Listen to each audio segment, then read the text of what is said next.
सबैलाई नमस्ते। आज म पालुङटार 9 पारिडी गोर्खामा आइपुगेको छु र मलाई हाम्रो टिकटकको माध्यमबाट अनि हाम्रो च्यानलको मार्फतबाट इमेज आमा बुबाको घर भन्ने फेसबुक र टिकटकको मार्फत हामीले जसरी जान पहिचान गरिएको थियो, म एउटा एउटा इन्फर्मेसन अनुसारको यो ठाउँमा आइपुगेको छु। यति रमाइलो ठाउँ रहेछ यो पालुङटार 9 मा, जो कि पिराडी गोर्खा भन्ने ठाउँमा अहिले पनि यति राम्रो काँक्रोहरू फलिरहेको छ, करेलाहरू फलेको छ, मकैबारीहरू छ, हरियो परियो तुलफुलहरू फलिरहेको छ। तैपनि यहाँ म हाम्रो रामप्रसाद भट्टज्यूको घरमा आइपुगेको छु।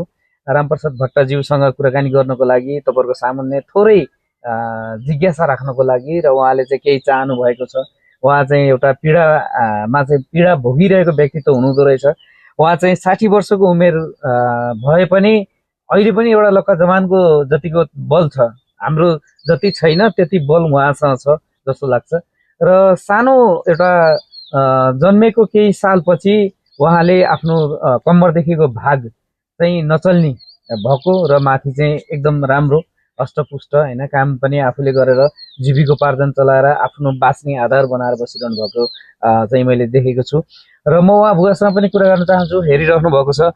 र आज पालुङटार स्थित तपाईँहरूको माझमा यो देखाउँदा हजुरहरूलाई पनि एउटा केही महसुस होस् कि उहाँलाई केही एउटा व्हिल चेयरको जरुरत छ भन्ने मैले जानकारी पाएपछि म उहाँसँग आएको छु।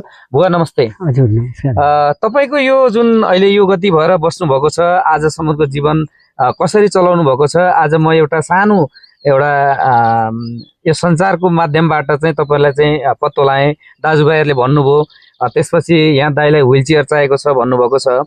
तपाईँले हाम्रो जुन अहिले लाइभ हेरेर बस्नुभएका दाजुभाइ दिदीबहिनीसँग पनि के भन्न चाहनुहुन्छ? तपाईँले चाहिँ आफ्नो जीवन यसरी चलिरहँदाखेरि हजुरलाई कतिको चाहिँ एउटा आपद विपदहरू परे, यतिको दिन कसरी गुजार्नुभयो, अबको दिनमा चाहिँ अलिकति सुख शान्ति र सजिलो हुनको लागि चाहिँ तपाईँले के चाहनु भएको छ, अलिकति भनिदिनुहोस्।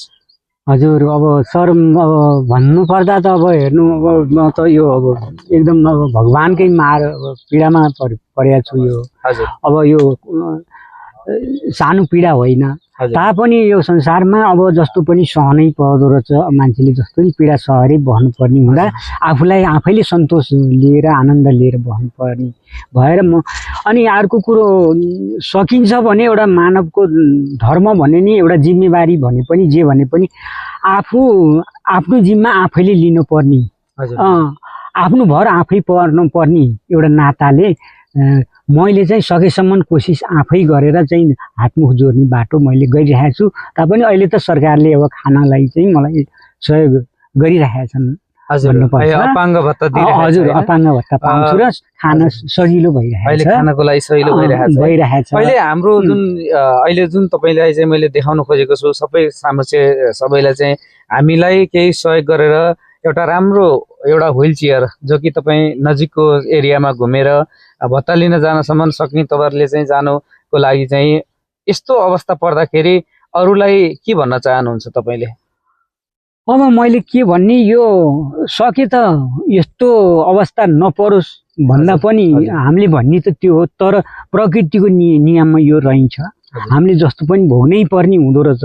तबै पनि आफ्नो ठाउँमा जस्तो परे पनि सहेर खपेर बस्नुपर्ने, पीडा सहेर बस्नु पर्दो रहेछ।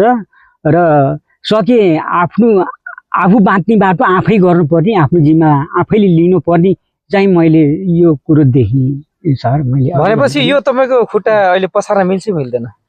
पसार्न मिल्छ? मिल्छ, पसार्न त मिल्छ। पसार्न मिल्छ है। हामीले अहिले हिँड्न ओर्न मिलेन, देखिरहनु भएको छ। यी यस्तो खुट्टा छ बुवाको, सानै उमेरदेखि यति यस्तो छ उहाँको चाहिँ खुट्टाहरू। उहाँले हातले टेकेर हिँड्नुहुन्छ र व्हिल चेयर भएदेखि अलिकति सजिलो हुन्छ भनेर चाहिँ हामीले तपाईँहरू सामु चाहिँ देखाएका छौँ र सकभर सबैले सहयोग गरिदिनु होला भन्न चाहन्छु। र आज यति एउटा रमाइलो ठाउँमा भनौँ न, यहाँको वातावरण निकै नै एउटा रमणीय छ, तैपनि यतिको टाइममा पनि उहाँले आफ्नो जीवन यापन गरिरहनु भएको छ।